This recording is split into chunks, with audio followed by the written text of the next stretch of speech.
How's it going here?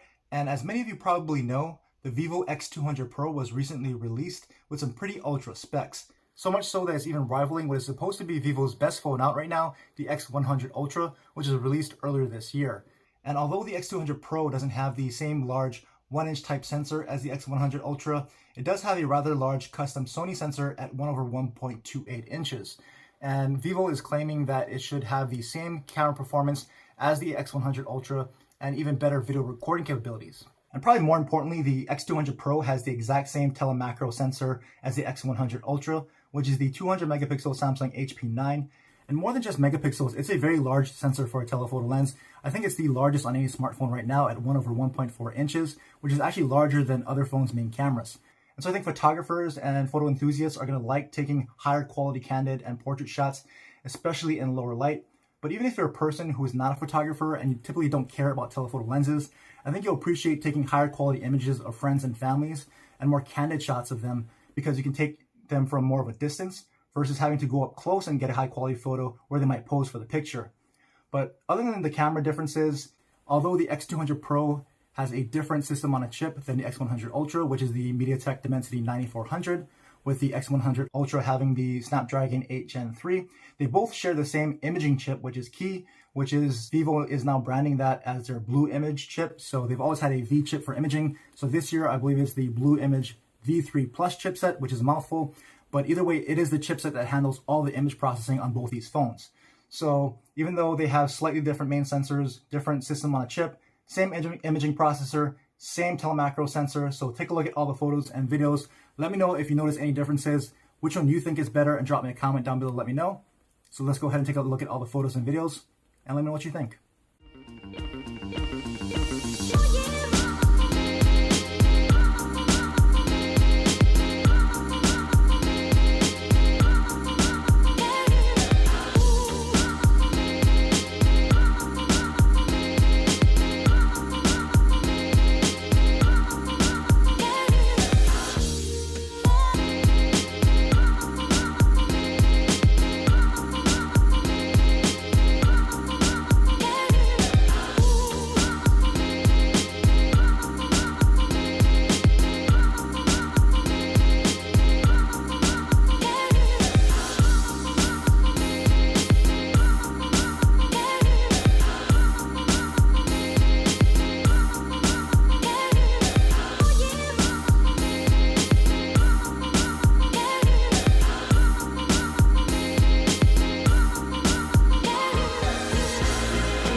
Everyone, so here's a video test of the rear cameras on the Vivo X200 Pro and X100 Ultra. As you can see, I am recording from the rear facing cameras. And this is with the ultra angle lens to start out on each at 4K 30 frames per second. And there is going to be some background noise here. There's some activity in the park, so good test of the microphones. And you can see a lot of the blues and the greens. It's looking really nice in the viewfinder here in this particular setting. And we're not quite at fall. As you can see, there's some colors that are starting to turn. But let's move into the main lens on each X200 and the X100 Ultra. So here's the main lens side by side. You can see what that looks like here. Just pan around to give you a feel for that. Let's go ahead and move over to the cell tower and do our normal zoom test. So the star of the show is this telephoto lens here on the X200 and X100 Ultra. Same telephoto lens, even larger sensor than on a lot of phones' main camera. And so it's been very impressive so far, especially in photography. But let's go ahead and move into a 10x zoom here on the Ultra and a 10x zoom here on the Vivo X200 Pro. Looking very steady and both looking very clear. We can move over to a main 20x on both. You can see what that looks like here side by side. Looks pretty stable, looks about even and very clear on each. Let me know what you think about that though. And let's move back out to the main camera. And let's go ahead and autofocus on the post. So there we go. And away, and one more time. And away, and maybe a little bit slower on the 1-inch sensor on the X100 Ultra. What do you think? And one more time. It's hard because it's hard to get them both at the exact same place. But let's go ahead and test stabilization. As we walk down the stairs, you can see what that looks like side by side here in 4K. And then I'll just go ahead and jog to try to stress out that stabilization a bit. Alright, so there you go, a quick 4K video test of the rear cameras on the Vivo X200 Pro and X100 Ultra. Everyone, so this is a test of the rear cameras. This time it's going to be a cinematic video on the X200 Pro and the X100 Ultra. So let me know what you think about this artificial background blur effect here. And so we've got some pretty even light, even though we're outdoors here. There's no harsh light today. And so this should be exposing as best as they possibly can. As I move the cameras around, you can see kind of what this does. The sun is behind me right now, so you can see what that does to exposure. Should be pretty even across the board because, again, not too much of an intense sun right now. And I'll just walk so we can see how this effect holds up under some stabilization. But let me know what you think about cinematic video here from the rear cameras on the X200 Pro and the X100 Ultra. Alright, so this is a test of the ultra stabilization mode on each of the phones here. So I'm just walking with them in front of me, so it should be looking very stable. Let's go ahead and jog to try to stress out that stabilization.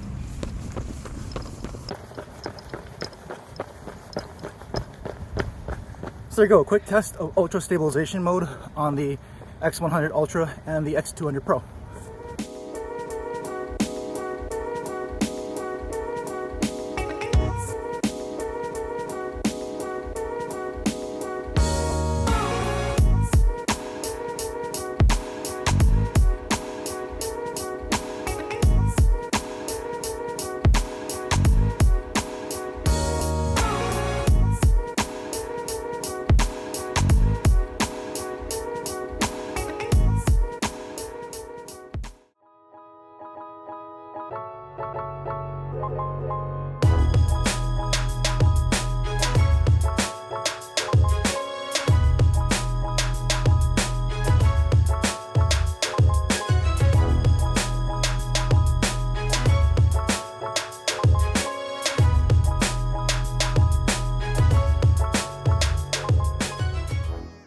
So here's some video from the front-facing cameras on the X200 Pro and the X100 Ultra. This is being shot at 4K, 30 frames per second.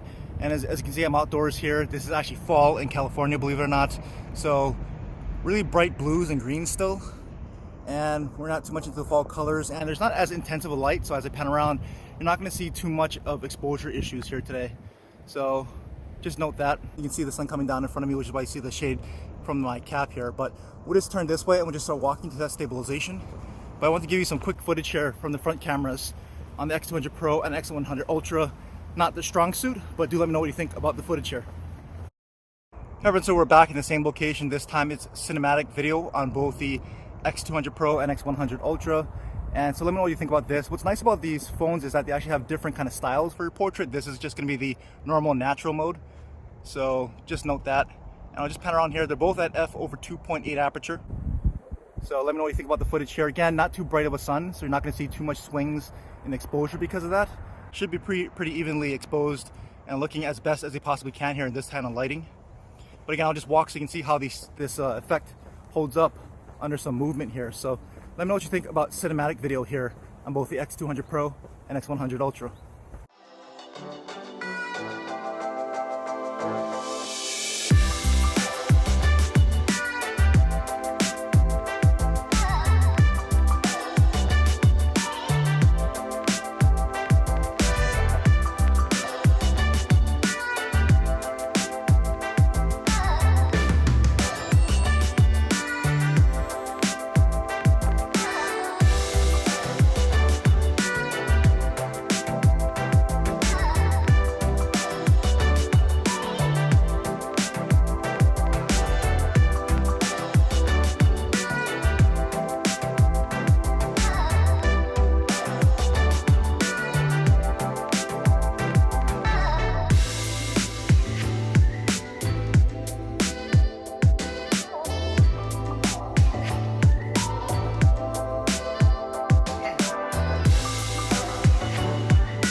Everyone, so here's a test of the rear cameras on the X200 Pro and the X100 Ultra.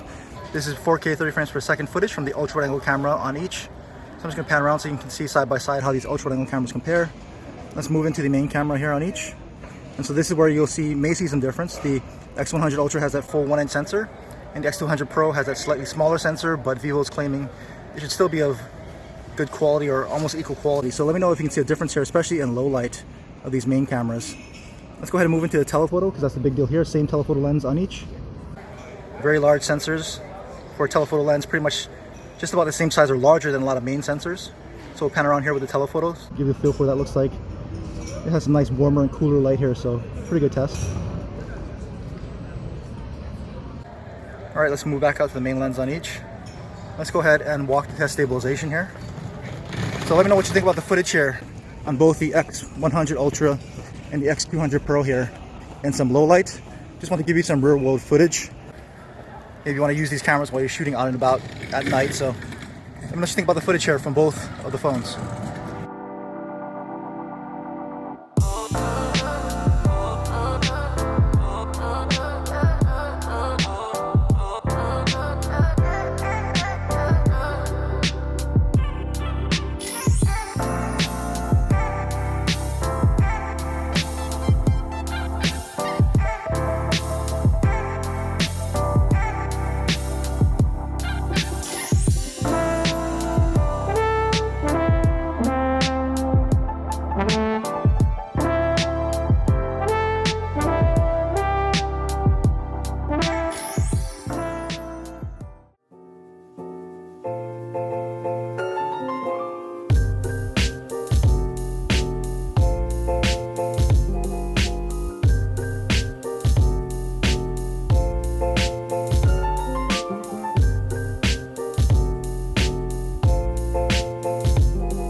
So here's a low light front camera test on the Vivo X200 Pro and the X100 Ultra. This is being shot at 4K 30 frames per second. So I'm just going to pan around to get a feel for how these front cameras compare side by side in this environment here. Out at night, some good lighting around me. So again, just want to give you some real world footage this time in case you want to try to vlog or use your front facing camera here in a situation like this. Get a feel for what it looks like with all that different kind of light back there. Pretty warm, so if it's looking warm, that should be accurate. And so I'm just walking to test the stabilization as well. You can see what this looks like side by side. So let me know what you thought about the full camera comparison here between the X100 Ultra and the X200 Pro. Do you see a lot of difference here with the X200 Pro, especially between the main cameras because those are different? And how did you think about the telephoto performance? Vivo's claiming that the zoom on the X200 Pro is a lot better. They have a lot more AI involved in it, and from what I can see, it seems to be pretty true. But let me know what you thought and which one you would personally prefer to use and why. And any other comments or questions, leave them down below. And as always, thanks for watching.